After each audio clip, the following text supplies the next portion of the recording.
लोकसभा चुनाव के छठे चरण में दिल्ली के सभी 7 सीट सहित 6 राज्यों और 2 केंद्र शासित प्रदेशों की 58 सीटों में आज मतदान हो रहा है। वरिष्ठ वकील और राज्यसभा सांसद कपिल सिब्बल ने लोकसभा चुनाव के छठे चरण के लिए जारी मतदान के बीच बड़ा बयान दिया है। उन्होंने आगे कहा कि मुझे जो जानकारी मिल रही है वह यह है कि 5वें, छठे और 7वें चरण में बहुत सारे बदलाव हुए हैं। 5वें और छठे चरण में जो तेजी है वह पहले के चरण में नहीं थी।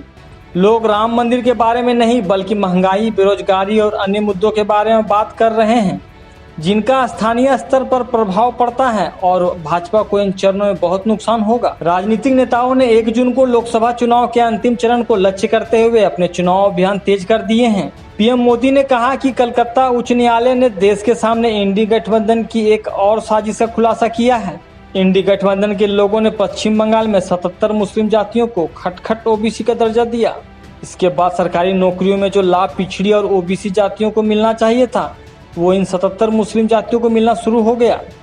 केंद्रीय गृह मंत्री अमित शाह ने हमीरपुर लोकसभा क्षेत्र में एक रैली को संबोधित करते हुए कहा, चुनाव के 5 चरण पूरे हो चुके हैं, आज छठे चरण का मतदान हो रहा है। 5 चरणों में पीएम मोदी 310 पार पहुंच गए हैं। छठे और 7वें चरण में 400 पार कर पीएम मोदी को दोबारा प्रधानमंत्री बनाना है। 7वें चरण में उन लोगों की जिम्मेदारी है कि उन्हें 400 पार जाने दें। पश्चिम बंगाल के तामुलुक में एक तृणमूल कांग्रेस के कार्यकर्ता को पीट कर हत्या कर दी गई है।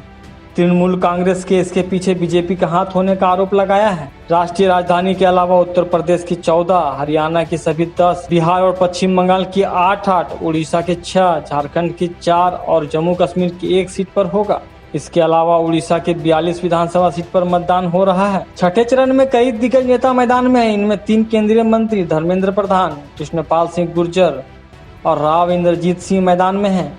3 पूर्व मुख्यमंत्री महबूबा मुफ्ती, मनोहर लाल खट्टर और जगदम्बिका पाल भी चुनाव लड़ रहे हैं।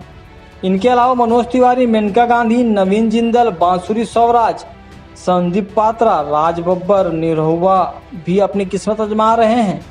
वहीं मनोज तिवारी के सामने कन्हैया कुमार मैदान में है। चुनाव आयोग के मुताबिक इलेक्शन के छठे फेज में 889 कैंडिडेट्स चुनाव लड़ रहे हैं। इनमें 797 पुरुष और 92 महिला उम्मीदवार हैं। ब्यूरो रिपोर्ट, दिल्ली समाचार।